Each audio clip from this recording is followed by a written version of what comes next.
And what did LeBron do? He missed the first, what was it, month and a half? Yeah, 14 games. And he was just saying, screw you, I'm not going to play for a while. That's what, sciatica my ass. LeBron can affect the game like nobody has ever done. And so when he's not playing defense to this caliber, and it's blaring, the eye in the sky don't lie. Skip Bayless and Rashad McCants just lit a match and tossed it straight on to the LeBron James conversation. And whether you love LeBron or can't stand him, this debate exposes something that people have been dodging for years. This isn't about hate. This isn't about age. This is about accountability, effort, leadership, and the uncomfortable truth that when the supposed greatest player of all time checks out defensively, the entire team collapses behind him. He's unstoppable on both sides. But when he's disengaged, bro, our team looks dismal. So let me ask you this. If LeBron James is still capable of dominating on both ends of the floor, should his age really excuse the lack of defensive effort?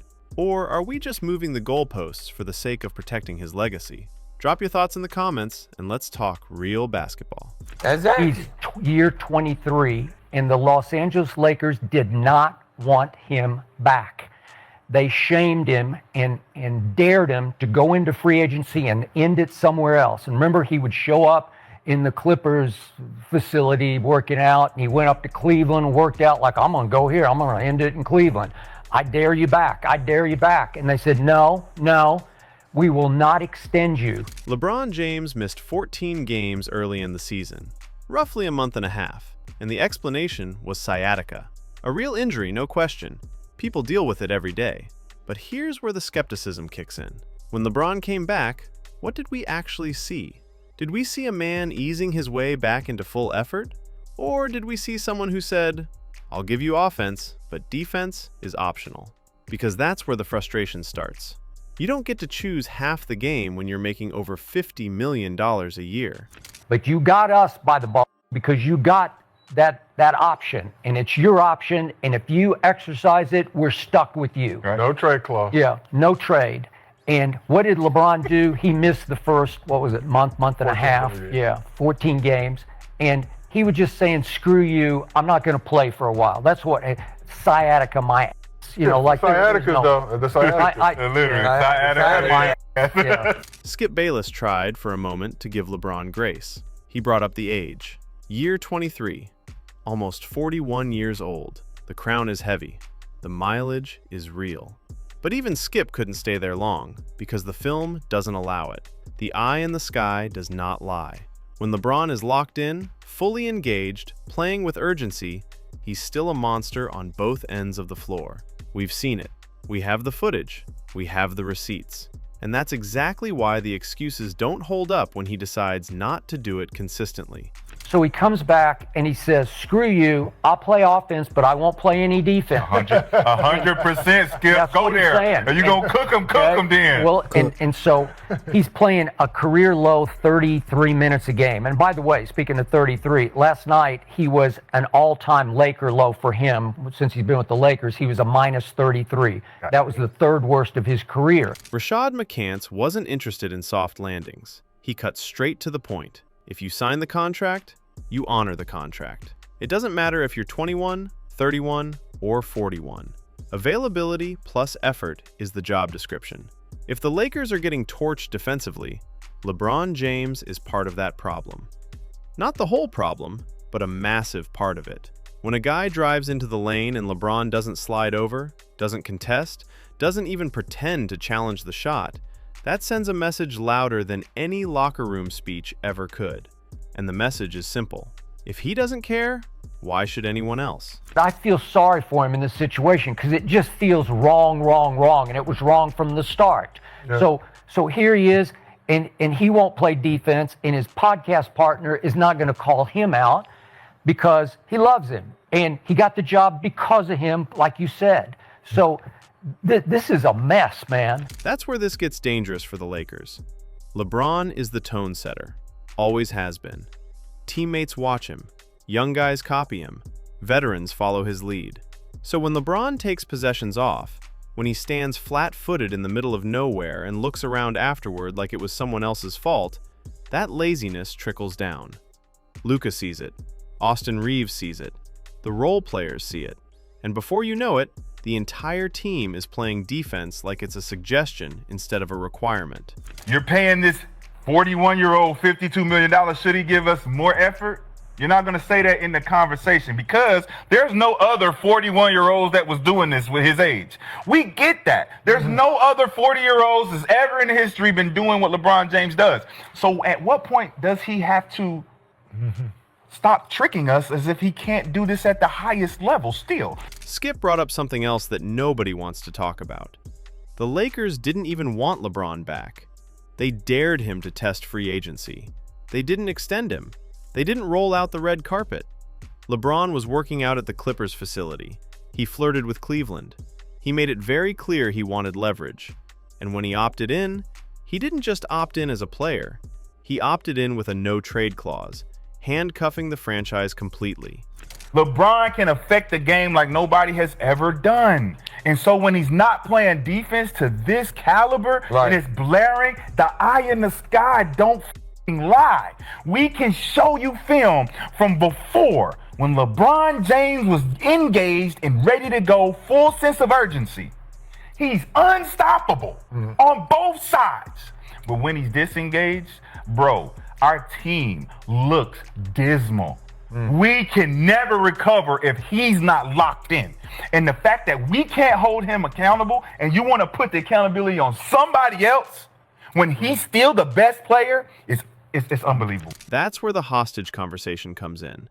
Because once you opt in, once you take that $52 million, once you lock yourself into that roster spot, the team is stuck.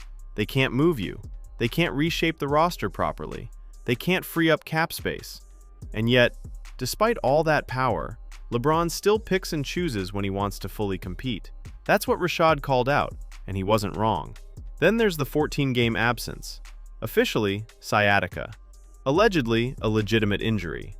But the timing, the context, and the body language have people asking questions.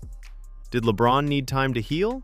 Or did LeBron need a vacation because things weren't going his way? Even if the injury is real, and it probably is, LeBron has earned a reputation for controlling narratives. So fans are allowed to be skeptical when the effort level doesn't match the paycheck once he's back on the floor. What makes this worse is that LeBron clearly still has it. That's the most damning part of all. He hasn't lost a step. He hasn't lost the ability. He hasn't lost the burst when he wants it. We see flashes of vintage LeBron all the time. A strong drive here, a chase down block there, a clutch three when the moment demands it, which tells you everything you need to know. This isn't about capability. This is about choice. And that's why the GOAT conversation keeps circling back to effort. Michael Jordan loved accountability. He demanded it. He enforced it. He lived it. If he wasn't playing defense, nobody else had permission to slack.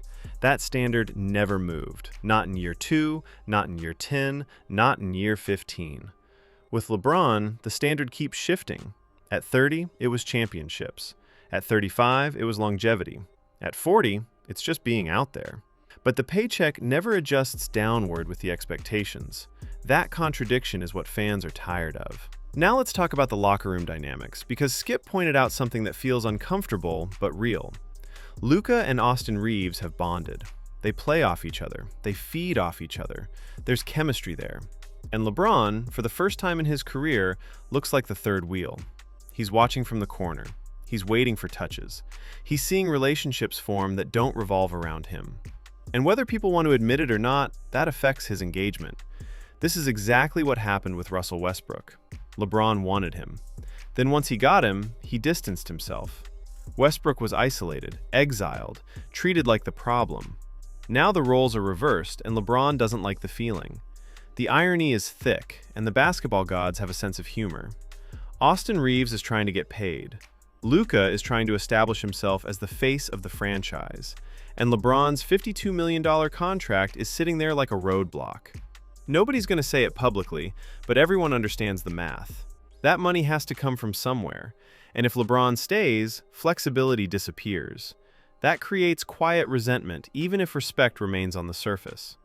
Skip even went a step further and dragged Luka into the fire. Overrated, high usage, turnovers, poor three-point efficiency, defensive lapses. He didn't let Luka off the hook either, and that's important, because leadership isn't just about talent, it's about setting the tone.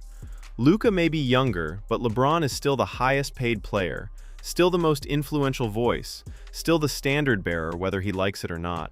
And when Rashad said it flat out, it landed hard. If the leader doesn't lead on defense, you're not winning. Period. Basketball doesn't work any other way. You can score all you want, you can pad stats, you can look good on the box score, but if the best player on the floor isn't committed defensively, the entire structure collapses. That's why the "he's 41" excuse doesn't work. Nobody is asking LeBron to be the best defender in the league. Nobody is asking for 48 minutes of lockdown defense. They're asking for effort, communication, rotations, help defense, competing, things that don't disappear with age, things that are about pride, not athleticism. If LeBron wants to stay in the GOAT conversation, the bar stays high. You don't get to ask for Jordan-level respect while operating on a different standard. You don't get to collect $52 million and then tell fans to lower expectations. That's not how greatness works. Greatness is demanding, uncomfortable, relentless. Rashad made it clear. Move the goalposts if you want, but don't be surprised when people call it out. If LeBron wants grace, he needs to remove himself from the GOAT debate. Say it publicly. Say Jordan was better. Say the standards shouldn't apply anymore. And if he does that, fine. Expectations change. But as long as the crown stays on his head, the weight comes with it. At the end of the day, this isn't about hate. It's about honesty. Skip Bayless didn't go easy. Rashad McCants didn't sugarcoat it. And the reason this clip hit so hard is because it aligns with what fans are seeing every night. LeBron can still dominate. He just doesn't always choose to. And when he doesn't, the Lakers pay the price. So the question becomes simple. If LeBron James is still capable of being great on both ends, why does he only show it in flashes? Is it strategy? Is it ego? Is it self-preservation? Or is it something else entirely? Because until that question is answered, this debate isn't going anywhere.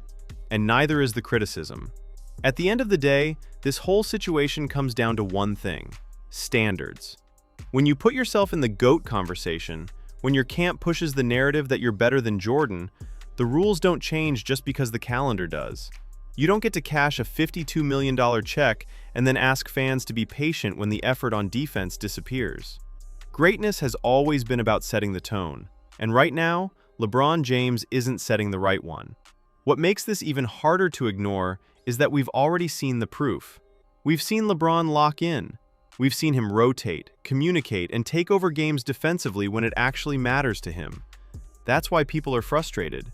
It's not about what he can't do anymore, it's about what he refuses to do consistently. And when the best player on the floor picks and chooses, the rest of the team follows that same lazy blueprint. Now I want to hear from you. Are Skip Bayless and Rashad McCants keeping it real, or are they going too far with the criticism? Is LeBron James still deserving of GOAT-level expectations, or should the standards finally change at this stage of his career? Drop your opinion in the comments, hit that like button if you appreciate honest basketball talk, and subscribe if you want more unfiltered NBA conversations like this.